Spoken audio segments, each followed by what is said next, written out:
Bon, encore sur l'actu de nos agriculteurs, hein, et éleveurs, hein. C'est que le début, 100 soutien à eux. Alors, heu, disons que, les événements de la semaine dernière n'ont été que l'élément déclencheur, qu'il y a eu beaucoup d'autres choses depuis. Donc on va regarder ça ensemble. Par exemple, donc, ça c'était le 12 novembre, dans les Pyrénées, encore Pyrénées-Orientales, massacre de vaches à Nières. Heu Aujourd'hui, 18 vaches, sur 18 vaches, 8 se sont enfuies et c'est à la louveterie qui s'est chargée de les abattre à coups de fusil. Donc en fait, maintenant, on abat les vaches à coups de fusil. Imaginez, je sais que j'ai rattaque un peu cash là-dessus. J'ai fait une vidéo, il y a 2 jours, déjà sur les agriculteurs assez longue. Celle-là, j'aimerais essayer de la faire un peu plus courte.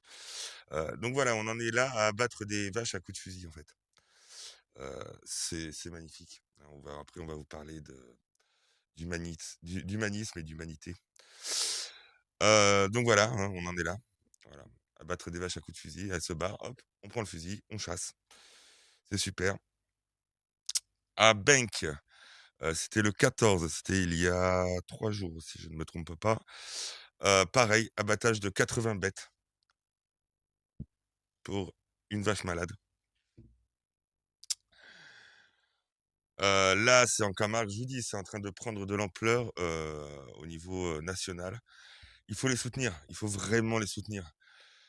C'est notre avenir, en fait, tout simplement. Là, on a ça, on a en même temps, c'est passé un peu, à la c'est un peu passé en douce dans les médias, l'Union européenne vient de restreindre la pêche à 27 jours par an. Pas mal quand même. C'est-à-dire que c'est la mort de la pêche française. Bientôt eux, on leur dira, «Vous pouvez plus cultiver plus de 27 jours par an». On leur dira: «Vous pouvez plus, faire de l'élevage 27 pas plus de 27 jours par an». Non mais le but, il est là. Le but, il est de détruire l'un des fondements même de notre civilisation, de notre pays, de ce que nous sommes. Je le redis, hein, je sais que je me répète, je radote, mais c'est important, c'est vraiment important de voir ce qui est en train de se jouer là, que c'est pas juste une histoire de vaches abattues, c'est beaucoup plus profond, c'est beaucoup plus préoccupant en réalité et beaucoup plus important qu'on ne le croit. Donc là, c'est en Bretagne. On va écouter un petit peu. Nous allons joindre la préfecture et nous venons d'avoir l'information comme quoi nos amis bretons, l'ensemble des Bretons, donc évidemment les membres de la FNSEA ainsi que la Camargue ne supporteront pas et n'accepteront pas l'abattage total. Voilà. Alors que le patron de la FNSEA, lui, est pour, hein. Il a appelé à tout le monde à les abattre, hein. En même temps, quand on sait qu'il a pas mal investi au Brésil et qu'à partir de janvier, on va se taper des centaines de tonnes de bidoches du Brésil et d'Argentine, dans dans nos assiettes. Alors j'aime bien, je sais pas si vous avez entendu, il y a eu le patron de Super U, qui est intervenu, je crois que c'était sur, BFM ou quelque chose comme ça, qui disait: «Non, non, mais nous, la viande, machin, il y aura pas de viande d'Argentine dans nos magasins». Il y a un Super U à côté de chez moi, j'y suis allé, il y a quelques mois. J'ai été voir, au rayon viande, comme ça par curiosité, que de la viande d'Argentine. Comme ça au moins, c'est clair. Alors, vous avez aussi entendu parler, on en a tous entendu parler, hein, des 7 gendarmes qui ont déposé les boucliers parce qu'ils refusaient, de d'affronter les agriculteurs. Heu, je loue leur, courage parce qu'il faut avoir du courage, hein, ils ont quand même désobéi aux ordres et surtout, respect à eux, vraiment soutien et respect à eux. Heu, eux, ils n'ont pas obéi bêtement aux ordres. Voilà. Donc soutien et vraiment, soutien à ces gendarmes-là. Il faut continuer d'en parler, faut pas laisser, laisser certains pouvoirs, étouffer l'affaire. Faut en parler, faut les soutenir plus on fera de bruit autour d'eux, plus on fera de bruit autour des agriculteurs et moins, l'État pourra faire, ses magouilles, heu, tranquilles. Le but, c'est ça, le but, c'est de les déranger au maximum. Là, on va écouter un ancien colonel de gendarmerie. Je regarde les images, je regarde les vidéos, je regarde des gens qui sont censés partager les mêmes valeurs s'affronter. J'ai été officier supérieur de gendarmerie, colonel, donc je connais bien l'institution.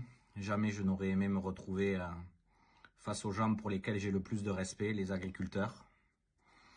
Je suis d'ailleurs content d'avoir quitté avant que cela n'arrive, parce que je le pressentais. Aujourd'hui, il y a deux France qui s'opposent, celle du terroir, celle de la terre, celle du bon sens, celle des valeurs paysannes, celle des gens qui travaillent, celle des gens qui produisent, qui comprennent ce qu'est le sacrifice, qui comprennent ce qu'est la réalité, face à une France nébuleuse, technocratique, administrative, faite de normes, de règles, une France souvent parisienne. C'est une triste réalité. Les bobos En parisiens. tout cas, aujourd'hui, en tant que chef d'entreprise, religion rugby, vous savez, le rugby, l'armée, la France, ça a été toute ma vie.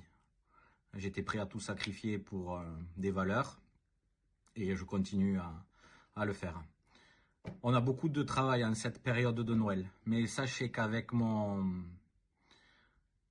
frère d'armes, Julien, qui est également un ancien joueur et le co-créateur de Religion Rugby, on est 100% avec vous les agriculteurs et on va venir, dès que le temps libre nous le permettra, on va venir avec vous et participer symboliquement et vous apporter toute notre force.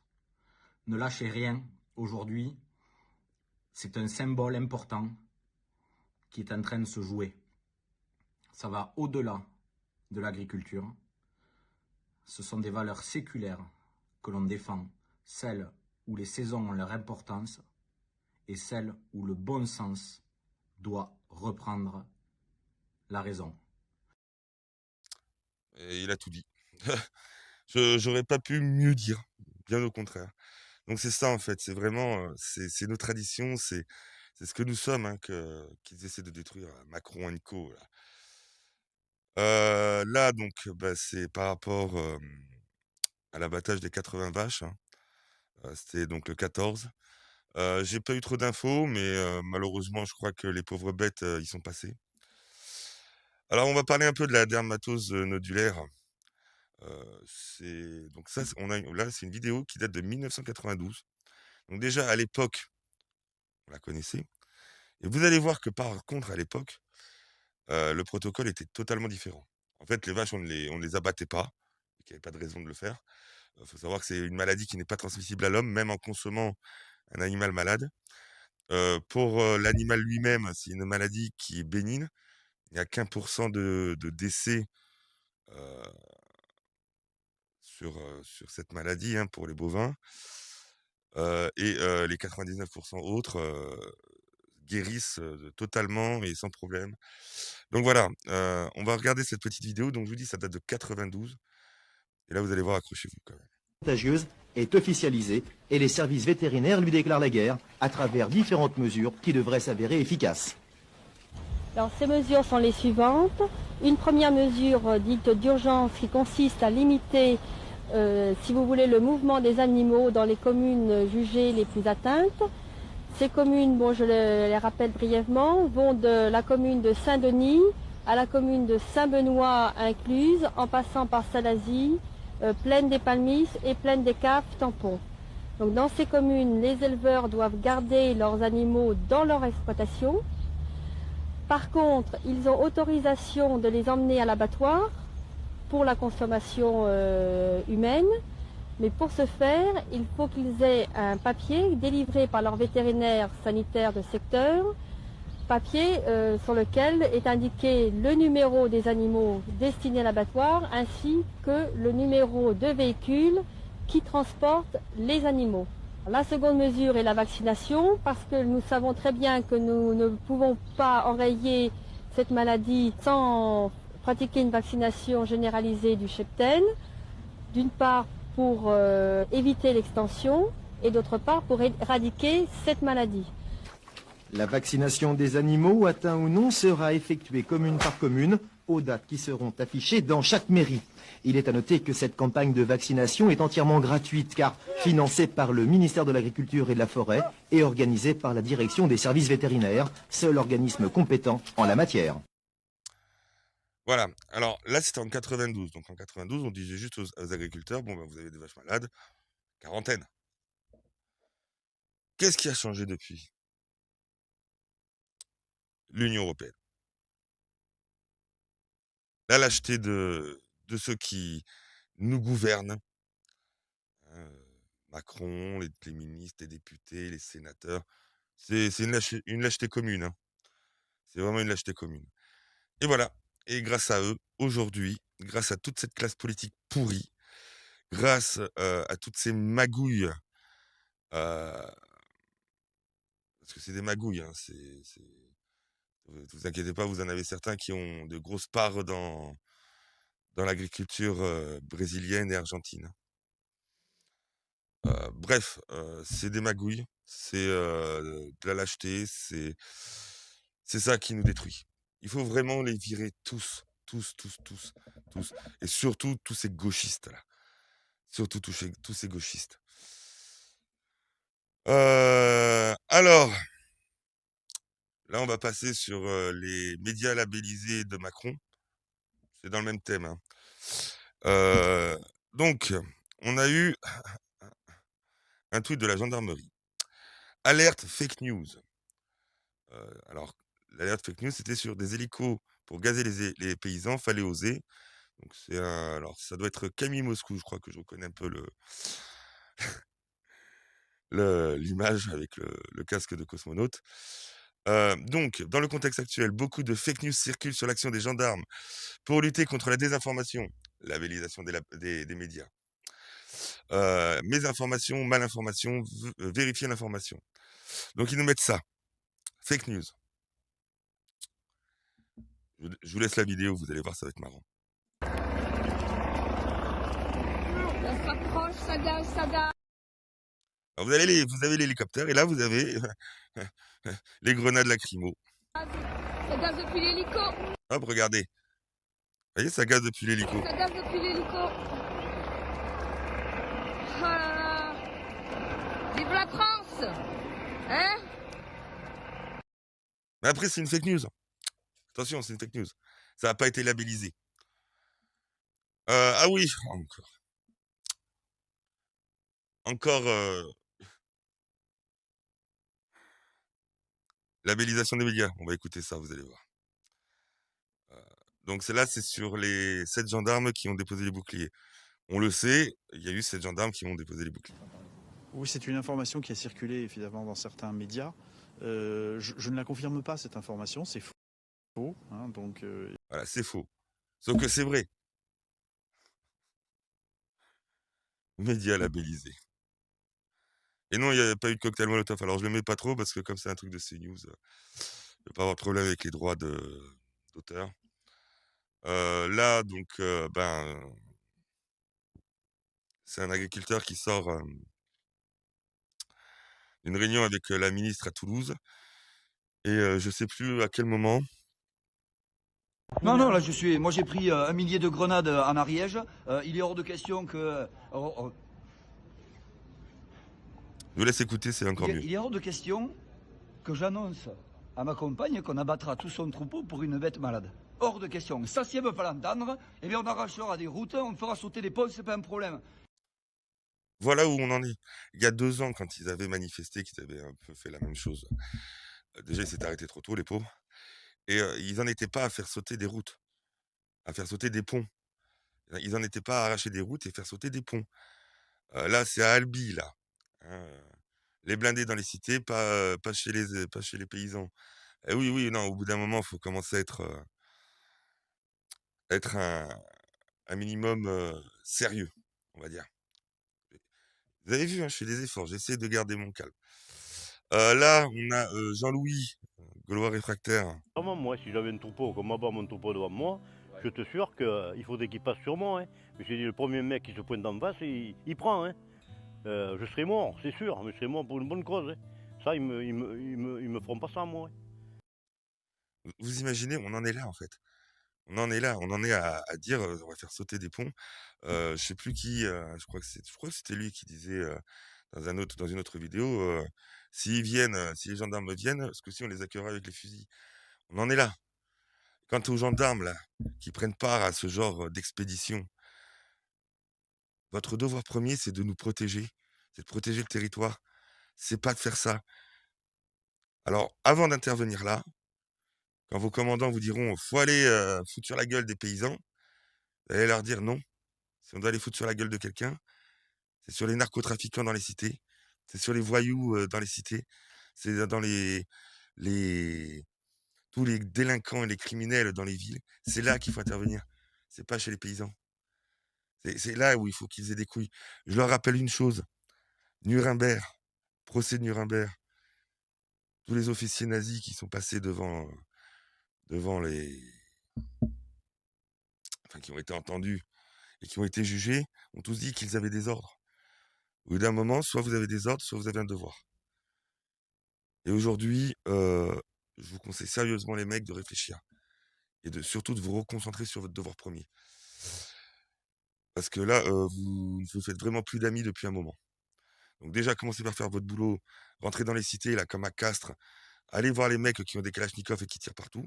Commencez par vous occuper d'eux. Là, faites une chasse aux fusils, il y a pas de souci.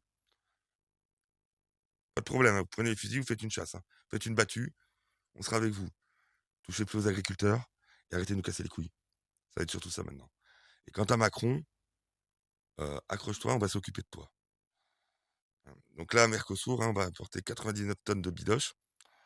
Pas mal, pas mal. De quoi bien flinguer notre agriculture. Et tout ça, pourquoi? Pour l'industrie allemande. Pour ces putains de boches de merde. Oui, et j'en ai rien à foutre. Ce sont des putains de boches de merde. Déjà, eux, on n'aurait pas dû les laisser. On n'aurait rien dû faire avec eux. On aurait dû finir de les achever économiquement après la Deuxième Guerre pour être sûr qu'ils ne nous fassent plus chier à l'avenir. Donc, mobilisation, hein, ça c'était hier. Un peu partout, hein, à 61, à 63, à 75. Et je suis avec eux, je vous dis, hein, on est vraiment avec eux. Il faut les soutenir. Là, On va écouter cette vidéo, c'est très intéressant aussi. Et vous allez comprendre que là, vraiment, la colère est montée d'un cran.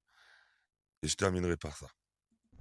la tension monte. Là, on a une équipe, juste celle d'ici, là.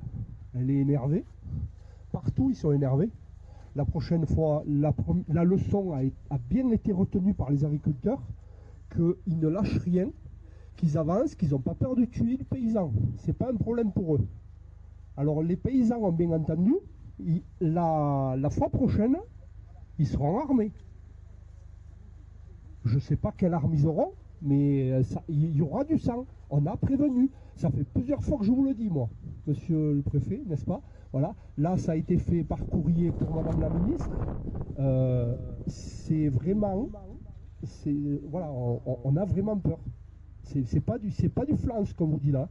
Parce que, voilà, on ne maîtrise pas tout le monde sur le terrain. C'est ça. Et là, c'est simple. Pour en arriver là, c'est que vraiment, ils n'en peuvent plus et ils sont en détresse. Et vous savez, quelqu'un qui n'a plus rien à perdre, ce sont les plus dangereux. Et les personnes qui n'ont plus rien à perdre sont les plus dangereuses.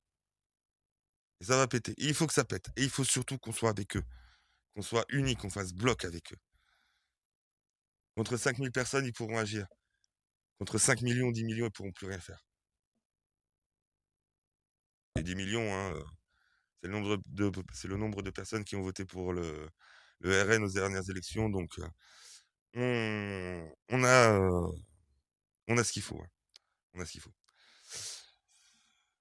Bien. Bon, bah, encore ça, c'est dans les Yvelines. Voilà. Ah oui, je voulais terminer là-dessus, mais j'essaie de vous le mettre tout de suite. C'est pas grave, la vidéo sera un peu plus longue que prévu, mais... Donc là, c'est les vétérinaires, hein, vous allez comprendre. Donc, je vous invite également à écouter Ulysse Thévenon à propos des vétérinaires. Vous sentez la science imposée par les politiques. Écoutez ça. Il y a des vétérinaires qui sont en fait opposés à cette politique d'abattage total. On les a entendus un peu cet été, mais on les a pas entendus longtemps parce qu'ils ont tous reçu un courrier comme ceci. C'est une plainte de l'Ordre national des vétérinaires. J'ai reçu plusieurs copies de ces plaintes. Je suis même en mesure de vous dire qu'il y a des passages qui sont copiés-collés. C'était des vétérinaires qui avaient critiqué dans les médias, en ligne, par écrit, sur des vidéos ou même lors de webinaires. Et en retour, ils ont reçu cette plainte disciplinaire avec, on leur dit par exemple, pour Toussaint. Force est de constater que vos propos manquent de base scientifique, ils sont approximatifs, péremptoires, leur donnant un caractère déloyal, malhonnête, scientifiquement non détaillé, dans l'objectif d'induire le public en erreur. Et je vous passe un petit peu la suite. C'est vrai que certains ont subi des pressions. Oui, certains ont subi des pressions. J'étais encore au contact au téléphone avec eux aujourd'hui. Ils maintiennent les propos qu'ils ont tenus à l'époque, mais maintenant, ils se tiennent un petit peu à carreau, ils n'osent plus s'exprimer parce qu'effectivement, ils ont peur de plus pouvoir. Censure. C'est tout simplement ça. Ça va avec la labellisation des médias, surveillance des réseaux sociaux, etc. Donc là, on parle des vétérinaires. Moi, je veux revenir à cette vidéo. En 92, on mettait les vaches en quarantaine. Les animaux, on les mettait en quarantaine et on les soignait. 92. 2025, Union européenne, faut tout abattre. Tu comprends? Hein. Ils ont tous des investissements en Amérique du Sud. Ils vont toucher beaucoup de pognon sur notre dos. Hein, je parle de tous les Van der Leyen et tout ça là. Hein, elle, avec Pfizergate, hein, c'est temps qu'il lui fasse cracher le morceau, ouais, celle-là. Mais voilà, hein, c'est juste de la magouille. Hein. On n'a qu'à voir avec le patron de la FNSE là, Arnaud Bousseau, là, ou je sais pas quoi, là. C'est des pourris. Voilà. Donc en 92, il n'y avait pas de problème. On les mettait en quarantaine. Aujourd'hui, on les abat. Bien. Sur ce, si vous avez aimé la vidéo, un pouce, un like, abonnez-vous. Faites tourner, faites circuler. Plus important encore, soutenez nos agriculteurs, soutenez nos éleveurs, soutenez nos paysans. C'est maintenant qu'ils en ont besoin. N'hésitez pas à les rejoindre, n'hésitez pas à les aider quand vous pouvez. Il faut s'unir autour d'eux. C'est pas juste une question de vache, c'est une question d'avenir pour notre pays, d'avenir pour la France. Donc aidez-les, soutenez-les. Et puis, si vous le voulez, si vous le pouvez, rejoignez-les. Quant à moi, eh bien, je vous souhaite une bonne continuation et je vous dis à la prochaine.